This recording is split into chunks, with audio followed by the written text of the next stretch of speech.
Buenas tardes, muchas gracias a todas y a todos. Feliz cumpleaños a la Constitución Política, feliz cumpleaños a todas las instituciones que nacen con esa Constitución Política. Hoy también es el Día de la Democracia, de manera que no es poca cosa la que estamos celebrando. Enhorabuena por la organización de este Congreso y muy agradecido por la invitación. Formo parte de una mesa donde están los cuatro poderes de esta República y se nos pide hablar de fortalezas y de debilidades, y además en un tiempo de 10 minutos que aquí me estoy midiendo, de manera que me centraré en una fortaleza y en dos debilidades.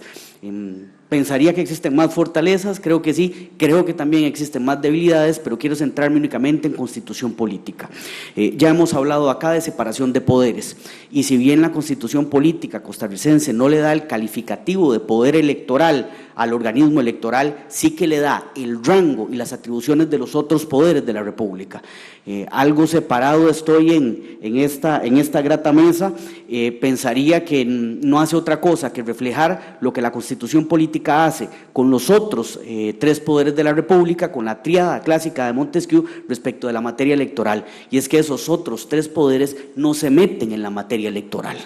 El poder legislativo, que tiene la competencia para interpretar auténticamente la ley, no lo puede hacer en materia electoral. La interpretación auténtica de la materia electoral, así sea constitucional o legal, artículo 121, inciso primero, y artículo 102, inciso 3 de la Constitución Política, le corresponde exclusivamente al Tribunal Supremo de Elecciones. Le quitamos además aquella calificación que podía ser de la elección que nos lleva justamente a la Guerra Civil del 48. Tiene además el Parlamento en este país que consultarle obligatoriamente al Tribunal Supremo de Elecciones cualquier proyecto de ley que quiera convertir en materia electoral, convertirlo en ley de la República. Y de hecho, si esa consulta se hace en un periodo que va 6 meses antes del día de la elección y 4 meses después del día de la elección, prácticamente el Tribunal Supremo de Elecciones actúa como una suerte de Senado, porque esa ley no puede convertirse, ese proyecto, perdón, no puede convertirse en ley de la República por esta veta absoluta que existe en este periodo. De hecho, si estamos fuera de ese periodo electoral, incluso requiere mayoría calificada para poder convertir en ley de la República un proyecto de esta naturaleza. Respecto de lo que es el Poder Ejecutivo, la Constitución Política que estamos celebrando hoy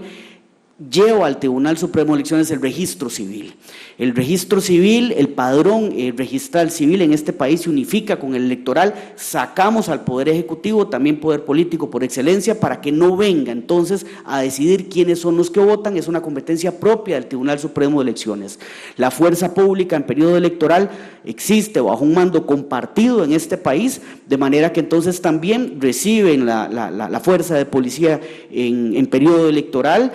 órdenes, directrices del propio Tribunal Supremo de Elecciones. Ministerio de Hacienda no puede tocar, artículo 176 de la Constitución Política, el presupuesto que para una elección fija el Tribunal Supremo de Elecciones. Nuevamente hablamos de estos controles constitucionales, no estoy entrando ni siquiera en la ley que existen para con estos dos poderes de la República. Y finalmente, Poder Judicial. No solamente ese principio de unidad jurisdiccional se quiebra en este país, porque así como tenemos un juzgado de tránsito, un juzgado penal, un juzgado de familia, pues también tenemos un juzgado electoral en este país, simplemente que ese juzgado electoral no está dentro del Poder Judicial, como suele suceder en muchos otros países, sino que está incluso fuera del Poder Judicial. Es el Tribunal Supremo de Elecciones un juez electoral, tiene por Constitución Política asignadas competencias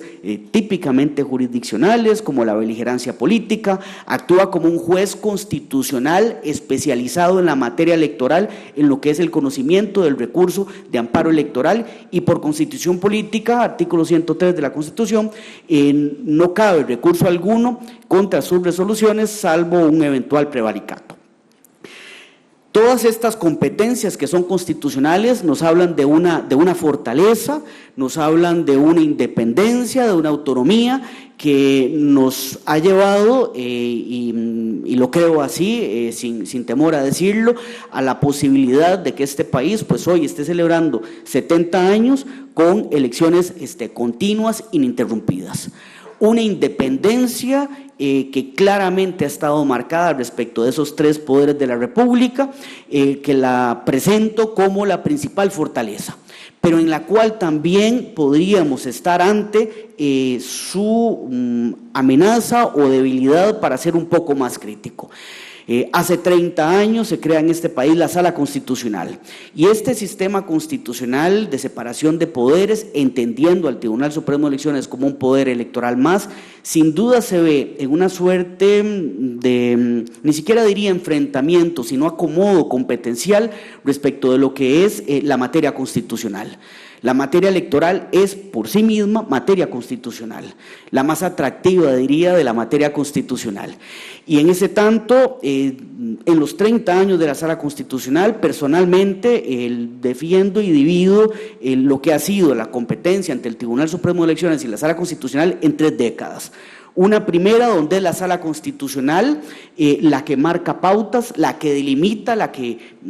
esas competencias y marca mucho el camino a seguir, incluso por una inopia, si se quiere, del propio Tribunal Supremo de Elecciones. Una segunda, esta primera década del 89 hasta el 99, en el 99 nace el recurso de amparo electoral y nace una segunda década donde con mayor beligerancia y activismo político del propio Tribunal Supremo de Elecciones se asume esa competencia, al punto que, lo mencionaba,